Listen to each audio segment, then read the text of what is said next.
Kaya't yukadi iti maddaan iti libre a cellphone load kasto iti aramidin nyo kasapulan nga ugalyen nyo iti agdingeg iti nadyosan a programa a saksi ni Jesucristo kada Domingo alas 8 aging gana iti alas 8:30 iti rabii. Numasungbatan nyo babaen iti text dayjay Bible topic trivia question kalpasan iti programa ket da kayo iti lucky first texter ket maaddaan kayo iti surprise amount of cellphone load iti aramidin nyo i-text laeng dayjay husto nga sungbatyo agraman kompleto anagan ken address you. Daytoy a cellphone load gift promo ket sagot iti saksi ni Jesucristo. Saksi ni Jesucristo, isang banal na programa sa radyo na magbibigay liwanag sa ating mga salita ng Diyos mula sa Biblia para inyo pong ganap na maunawaan ang tunay na mensahe ng ating poong may kapal. Narito po ang Iglesia ng Diyos na nagmula pa po sa Jerusalem, ang natatanging iglesyang wala pong money offer tuwing araw ng pagsamba at wala rin pong ikapong pera na dapat ninyong problemahin. Kaya kami po ay lubos na nag-aanyaya sa inyong lahat na makinig sa pinakatunay na pahayag ng Biblia sa pamamagitan ng lingkod ng Panginoon na si Pastor A.V. Ramos. Asahan po namin ang inyong pakikinig at pagsasaliksik. Saksi ni Jesucristo sa ganap na alas 8 ng gabi hanggang alas 8:30 tuwing linggo. Dito lamang.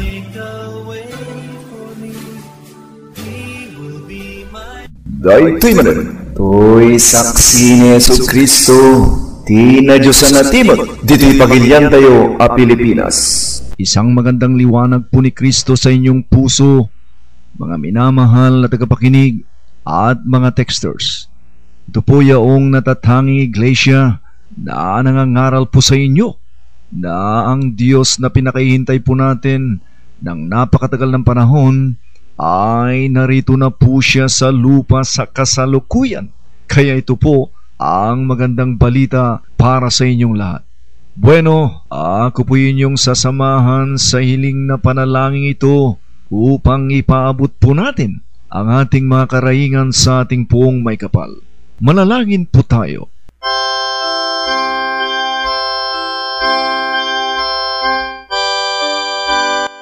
Kristong aming Panginoon, Ikaw ang aming dakilang amang Diyos na buhay at tagapagligtas. Pinupurit sinasamba ka namin sa inyo pong kadakilaan.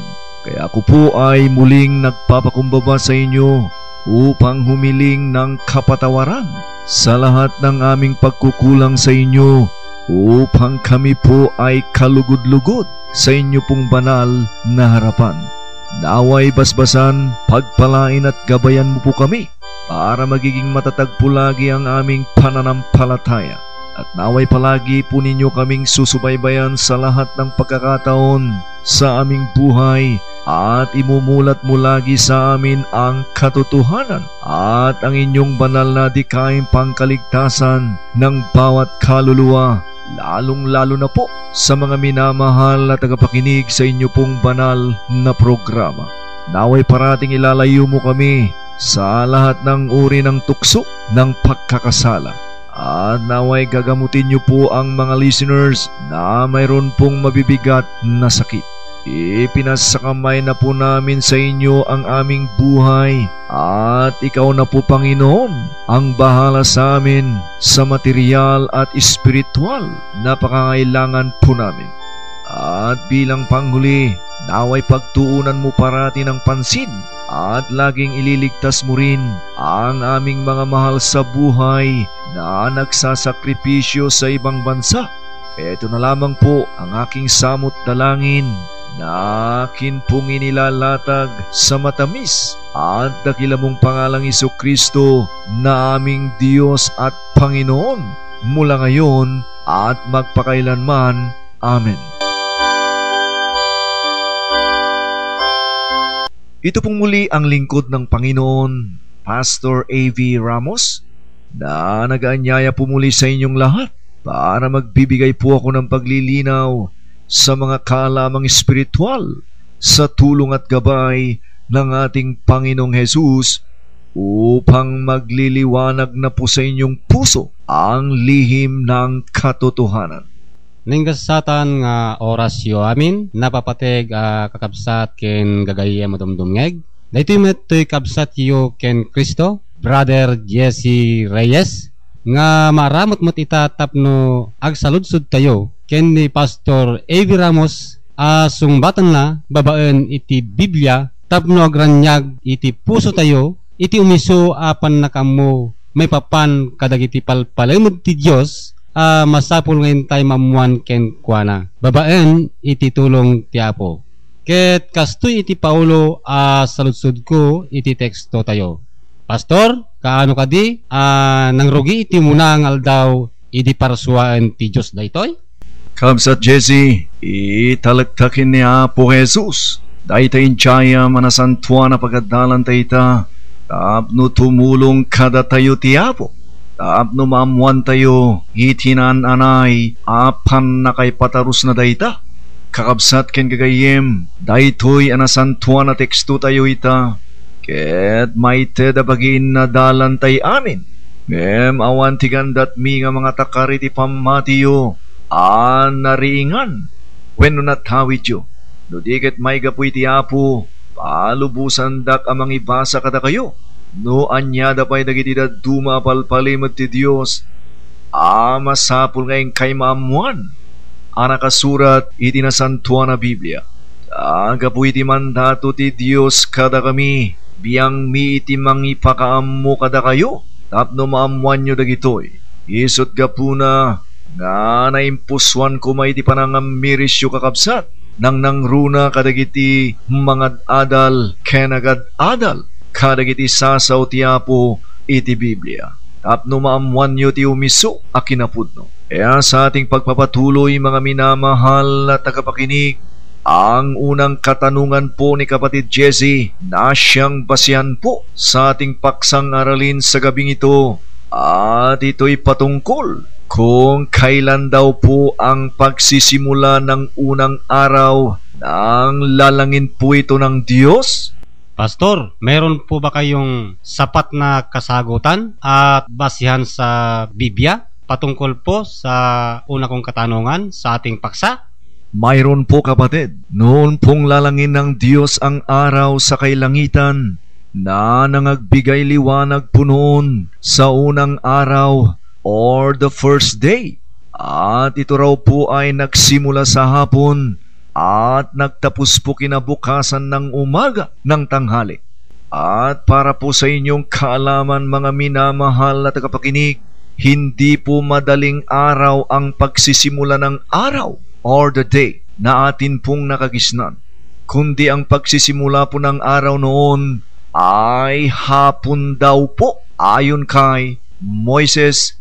At ito'y mababasa sa Genesis Kapitulo 1 versikulo 1 hanggang 5. Genesis 1:1 hanggang 5. Ganito po ang kasagutan at pahayag ni Moises at anyay nang pasimula ay nilikha ng Diyos ang mga ano po?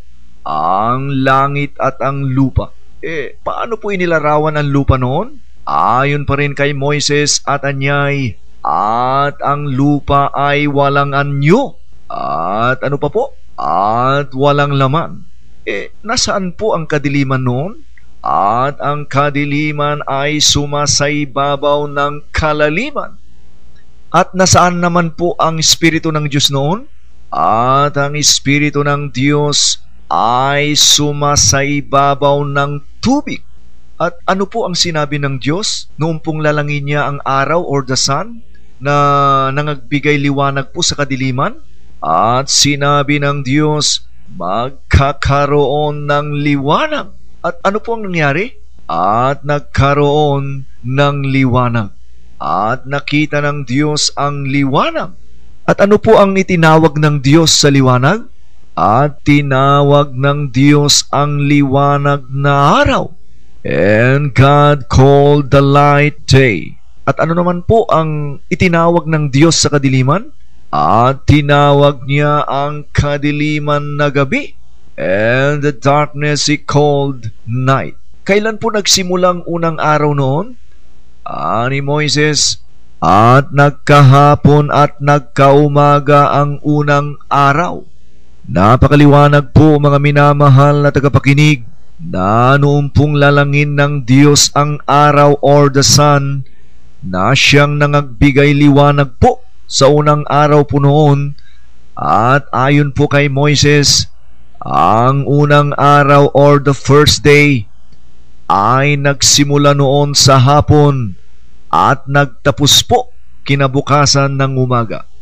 Kung atin din pong uunawain ang pag-uumpisa ng oras ng unang araw, noon pong lalangin ng Diyos ito sa aking pananaliksik at komputasyon. Ang unang araw ay nagsimula po ito sa ganap na alauna ng hapon at nagtapos po ito ng oras na alas 12:59 kinabukasan ng tanghali. At para po sa inyong kaalaman, hindi po linggo ang unang araw, kundi Lunes po.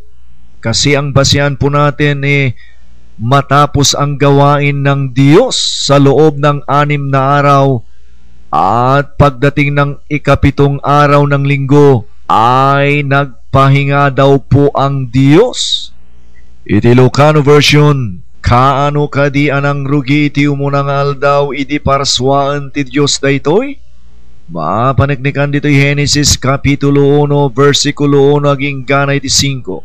Genesis 1:1 aging ganay iti 5. Kasto iti sungbat ni Moises ket kunana, idi punganay kunana ti Diyos pinarswana. Dagiti anya, dagiti lang langit ken ti daga. Anya iti langana daytoy adaga idi, ket ti daga kunana adda aguso-guso ket awan nagyan. Sa dino ti ayan dagiti sipnget idi, ket kunana met lang ditoy, ket dagiti sipnget adda da iti rabaw ti yuyeng. Anya nga iti inaramid ti Espiritu ti Diyos idi, ket kunana ti Espiritu ti Diyos nagtignay kunana iti rabaw dagiti dantanom. Ket anya ti kinuna ti Diyos idi paraswaan na ti init mangmangted iti lawag iti inaldaw-aldaw idi. Ket ti Diyos kinunana adda kumalawag. Ket anya ti naaramid, ket kunana met lang ditoy nagadda ti lawag. Ket ti Diyos nakita na ati lawag na imbag, ket anya ti inaramid ti Diyos ti lawag. Ket kunana ditoy inlasin ti Diyos ti lawag kadagiti sipnget. Anya ngay met timpanagan ti Diyos iti lawag. Ket ti Diyos ninaganan na ti lawag aldaw. Ket anya ngay met timpanagan ti Diyos iti sipnget. Ket dagiti sipnget ninaganan na ti rabii. Kaano ngayon ang rugi ti umuna nga aldaw idi Moises? Kasto iti sungbat ni Moises ket kinunana, ket naadda ti malem ken ti bigat may sangal daw kunana. Ket naadda ti malem ken ti bigat may sangal daw. Naglawag ayayete na dumdumngeg nga idi parswaan ti Diyos ti init na maglawag iti umunang aldaw. Amuyo kadi kakabsat nga ti umunang aldaw idi ket nang rugi ti malem. Ken naglipas dayto iti bigat sigon metlang kini Moises.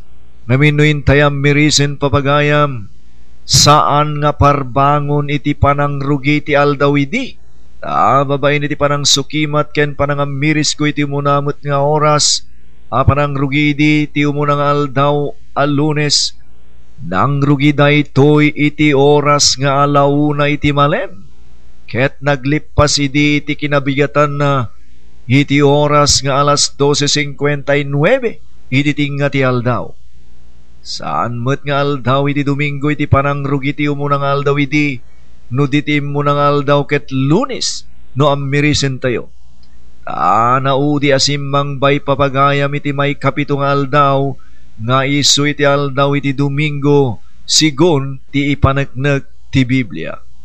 Kastaya, Pastor Evi, ni Moises gayam iti nagdeklara, ati munang aldaw, nang rugi iti malem, iti oras iti alauna.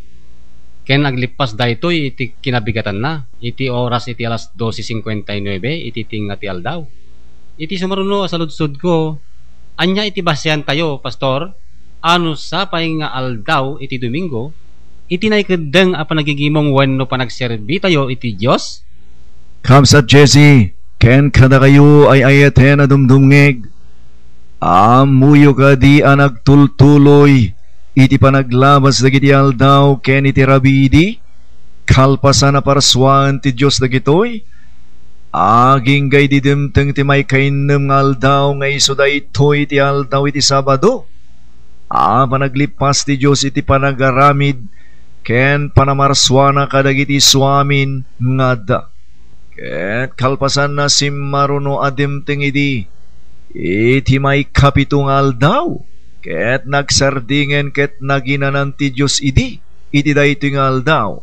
Ket daytoy nga may kapito nga aldaw nga isu iti naawagan nga aldaw iti Domingo. Naadaptar daytoy papagayam nga isu daytoy iti maysa nga aldaw na santuan ken maysa nga inana a panaginana anadag ken ni Jehova a Dios nga isu iti naikeddeng idi ken oray payta panagornong ken panaggigimong panagserbi tayo ti Dios. Ket iti siya sino man kano nga garamid iti anyaman na trabaho ti daytoy nga aldaw mapapatay ito sigun met lang ken ni Moises. Ket ada prueba na dito Exodo kapitulo 35 kapitulo 1 versikulo 2. Exodo 35 1-2 kasto iti mabasa. Ket ni Moises tiniptipon namin nagimong iti siya sino? Dagiti anak ti Israel. Ket kinunana kadakwada. Anya iti kinuna ni Moises idi? Kastoy iti sungbat ni Moises ket kinunana. Dagiti sasaw nga imbilin ni Jehova tapno aramidin nyo ida. Anya da kay dagitoy amain mi a Moises? Kastoy madlangit iti sungbat ni Moises ket kinunana. Bayat dagiti innem nga aldaw. Ket anya? Aramidin yun to dagiti aramid yo. Ngem dayjay ngay may kapitong aldaw. Kastoy matla ti sungbat ni Moises. Ngem kunana ti may kapitong aldaw. Isunto kada kayo ti maysa nga aldaw na santuan. Maysa nga inana apanaginana anadag ken Jehova. Anya nga iti maaramid kada kami. No agaramid kami. Iti anyaman at trabahon to iti daytoy nga aldaw iti Domingo. Sungbat met lang ni Moises ket kinunana. Iti siya sino man nga agaramid ti anyaman at trabaho ti daytoy. Ket anya mapapatay ito. Iti siya sino man kunana nga agaramid ti anyaman at trabaho ti daytoy mapapatay ito. Nakakaskas ang gayam kakabsat no san tayo agtungpal kadagitoy a pagayatan ni Apo Dios. In English version, why do we schedule Sunday and worshiping and serving our God? In Exodus chapter 35 verse 1 up to 2, Exodus 35 1 and 2, it reads like this. And Moses gathered all of what? The congregation of the children of Israel together and said to them, these are the words which the Lord had commanded that ye should do them. What shall we do during the 6 days, which started Monday up to Saturday? Moses answered and said, 6 days shall work be done. How about the 7th day, Moses? But on the 7th day there shall be to you a holiday, a Sabbath of rest to the Lord. What happened unto us if we do it work on the 7th day? Moses answered and said, whosoever doeth work, therein shall be what? Put to death. Whosoever doeth work, therein shall be put to death. So it's very clear, my dear listeners, that during the time of Moses, they adopted the 7th day, which is Sunday, in worshiping and serving God. And as we also adopted at present. But whosoever doeth work this day, as stated, therein shall be put to death. Sa Tagalog version, bakit po sa araw ng linggo ang siyang araw na itinakda sa pagsamba at paglilingkod po sa Diyos? Sa Exodo kapitulo 35, versikulo 1 hanggang 2, sa Exodo kapitulo 35, versikulo 1 hanggang 2, ganito po ang kasagutan. At pinulong ni Moises ang buong kapisanan ng mga anak ni Israel. At ano po ang kanyang sinabi? At sinabi sa kanila, ito ang mga salita na iniutos ng Panginoon na inyong gagawin. Ano po ang aming gagawin, Moises, sa 6 na araw? Ani Moises, 6 na araw na gagawa.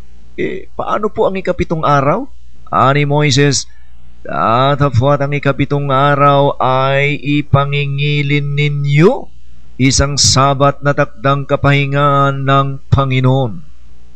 Paano po kung di po namin ipangingilin ang araw na ito at gagawa pa rin kami ng anumang gawa? Ani Moises, sino mang gumawa ng anumang gawa sa araw na yan, ay ano pong mangyayari? Ay papatayin. Sino mang gumawa ng anumang gawa sa araw na yan, ay papatayin. Napakaliwanag po, mga minamahal na tagapakinig, kung kaya't sa araw po ng linggo na siyang 7 araw, na siyang itinakdang araw ng ating pagsamba sa Diyos, dahil hinango po noon ito na ang 7 araw ay ating pong ipangingilin na isang Sabat na takdang kapahingaan sa Panginoon. At ang sino man daw gumawa ng anumang gawa sa araw na yan ay papatayin daw po. Kaya dapat po tayong sumunod sa Diyos at ipangingilin ang araw na ito sa pamamagitan ng pagsamba po natin tuwing linggo. Sa 7 araw, na siyang linggo po pala hinango, ang araw ng pagsamba at paglilingkod po ng mga tao sa Diyos. Pastor, ano po ang bilin ng Diyos sa araw po ng Sabat o ang araw po ng linggo? Kapatid Jesse at mga minamahal na tagapakinig, dapat daw pong alalahanin ang araw ng Sabat o ang araw ng linggo upang ipangilin o sumamba po tayo sa Diyos. At ito'y matutunghayan po sa Exodo Kapitulo 20, versikulo 8. Exodo 28. Ganito po ang kasagutan ng Panginoon at anyay, alalahanin mo ang araw ng Sabat. At bakit po, O Diyos? Upang ipangilin. Alalahanin mo ang araw ng Sabat upang ipangilin. In English version, what was the command of God about the Sabbath day? In Exodus chapter 20 verse 8, Exodus 28, God answered and said, remember the Sabbath day. But why, O Lord? To keep it holy. Remember the Sabbath day, to keep it holy. So it's very clear, my dear listeners, that we should always remember the Sabbath day to keep it holy by going to Mass every Sunday in compliance to the Lord. Ti Ilocano version, anya iti bilin ti Dios may papan iti may 7 aldaw a Domingo, nga iso iti aldaw ti Sabat wenno aldaw a panaginana. Dito Exodo Kapitulo 20 versikulo 8. Exodo 28, kasto iti sungbat ti Dios ket kunana, laglagipem ti aldaw a panaginana, tapno santificarem. Naglawag ayayaten na dumdumngeg, kasapulan nga laglagipen tayo daytoy may 7 aldaw. Nga iso ti aldaw iti Domingo, nga iso daytoy iti aldaw a panaginana, wenno aldaw panagserbi, wenno panagigimong tayo ti Dios, panangipakita tayo iti intay panagtulnog iti Dios. Masapul gayam iti panagtulnog, babaan iti intay panang santifikar, iti daytoy nga aldaw anadaig, nga iso iti may 7 aldaw ti Domingo, nga iso iti panagigimong wenno panagserbi tayo iti Dios. Pastor AV, kas maudi sa ludsud ko, anya nga oras iti aldaw iti Domingo, iti naikadeng iti Dios idi, panagigimong wenno iti panagserbi tayo ken kuana? Kabsat Jesse, ken papagaya madumdumngeg, iting kadeng ti Dios idi, panagigimong tayo wenno iti panagserbi tayo ken kuana, iso iti oras iti 3:00 iti malam, iti kada aldaw iti Domingo. Nga iso daytoy iti aldaw nga ingkadeng iti ti Dios, panagimong wenno panagurnong iti panagserbi daydi ti Dios. Maisuday ito'y met iti masapol nga aldaw ken oras na intay met tuladen no agdayaw tayo ken agserbi tayo met ita ken ni Apo Dios.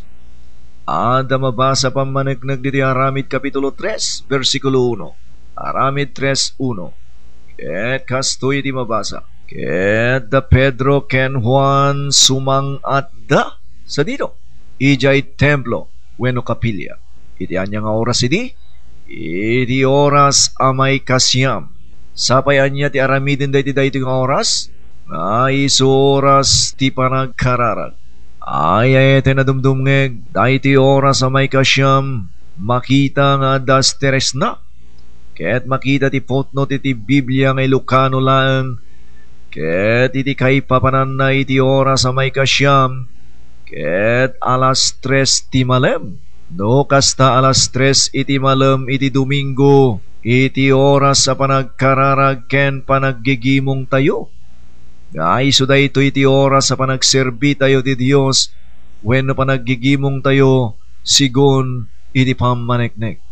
Amuyo kadi kakabsat na kaadwan na kadagiti kongregasyon iti kanita ket aggimgimong da iti murdong iti Sabado pagarupen da a Domingon iti bigat daytoy ngem saan pa ya Domingo daytoy papagayam. Murdong iti Sabado pay lang daytoy.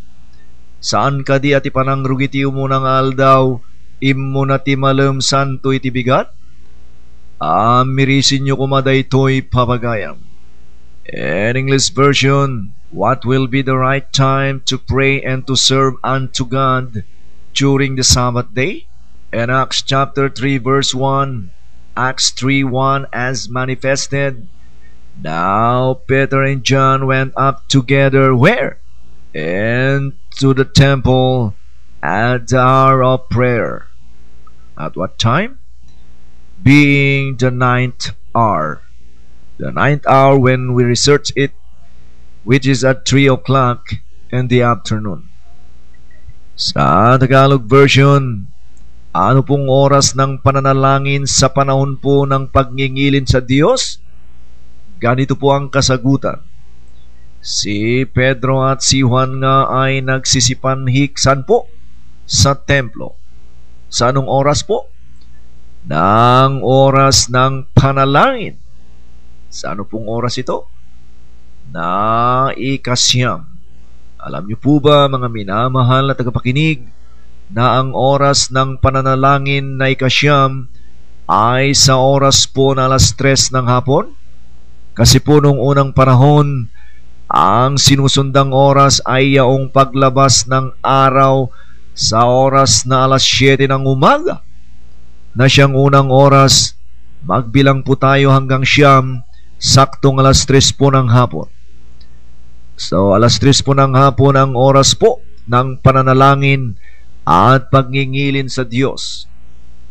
Wala na lang po tayong oras mga minamahal na tagapakinig. Naway mayroon po kayong naunawaan at naintindihan sa ating naging paksa sa gabing ito. Pagyamanan da ka, Pastor Evi, babaen kadagiti nalawag asungsungbat kadagiti salsaludsud ko. Nalawlawagan kami, Pastor, ket kastan nagyaman kami kada kayo kakabsat ken gagayem iti anusyo nagdingeg kada kami kadagiti sursuro apay baga iti Dios kada kayo.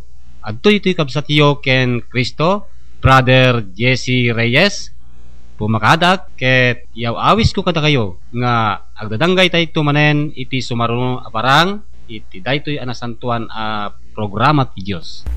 Pagayam, no, aday ti kayat siya malawlawagan iti nasantuan na Biblia, ken kayat da kami nga awisen, iti serbisyo spiritual, di talugaryo weno balayo, ket tumawag weno ag-text kayo, iti CP number 0948-2780-317, 0948-2780-317. Dito rin po ang lingkod ng Panginoon, Pastor A.B. Ramos, nagpapaalam po sa inyo at hanggang sa muli, kasihan nawa kayo ng ating Panginoon. Bueno papagaya madumdungeg, dawatek at ang gayandak, dahil hindi agiyaman ken ni Apo Dios. Kristo nga Apo mi, pagruknuyan da ka, iti kinamanagayat mo, isot gabuna nga aglaplapusanan maninita, iting kang panagyaman kin ka, kag sipod tayo ti mamisan pa'y ninayunam ken linawagam manen. To'y puspuso ken kapan panunutan mi. Ket impaawat ken impatarus mo kada kami, dahil to'y umisuan na Diyos na sursuro. Naing ka maninimpay kada kami ita, may papan iti pangrugyan iti aldaw, idi parswam da ito'y, ket nang rugigayam iti malam, sakbay iti bigat. Apo may nayon kung apagyaman paikin ka, dahil ito istasyon iti radyo DWDY 1107, naintid mo kada kami, katulungam iti teknolohiya, naaramat at ang guyub, nang ipaawang ken nang irakurak kadag iti sursurom, kadag iti na duma-duma luglugar, tapno mamaglukat kadag iti puspuso ken panunot, kadag iti nayat nga dimneg. Apo kas maudi apagyaman paiken ka, kas kumatimpay mo na sayata sa lunat mi, ininted mo parparabor, iti kan kanayo na panangililisim kada kami, kadag iti disgrasya, iti nakana sakit, ken iti pagbasulan. Apo iawat ko kin ka, dagito'y pagyamanan mi, babaan iti nasudi ken manangisalakan ang nagan mo nga Jesucristo. Manipudita, ken iti agnanayon nga awan tinggana. Amen.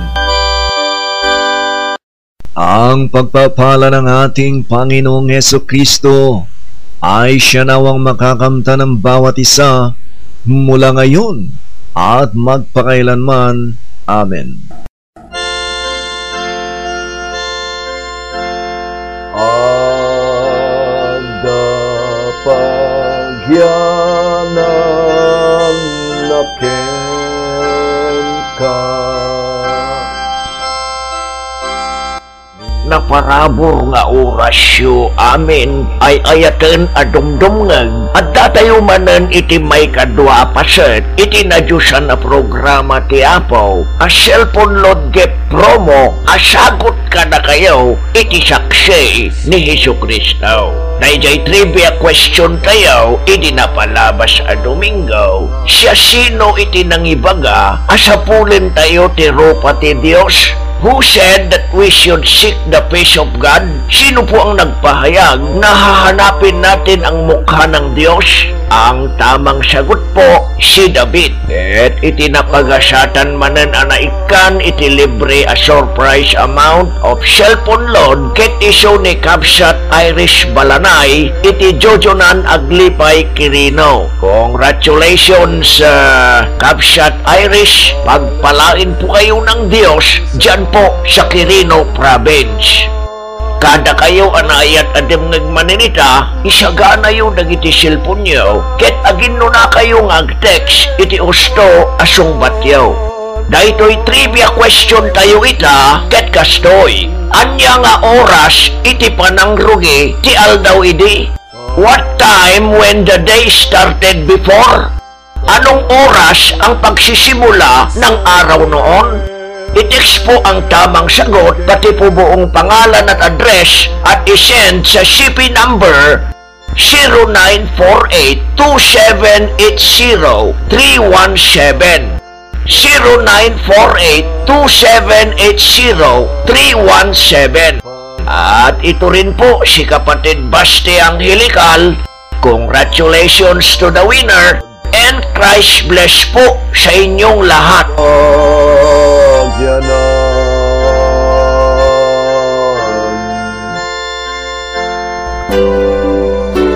Inyo pong napakinggan ang saksi ni Jesucristo sa Iglesia ng Diyos na nagmula pa po sa Jerusalem. Saksi ni Jesucristo sa ganap na alas 8 hanggang alas 8:30 ng gabi tuwing linggo. At sumayin nyo ang isang bayad na programa. He will make a way for me.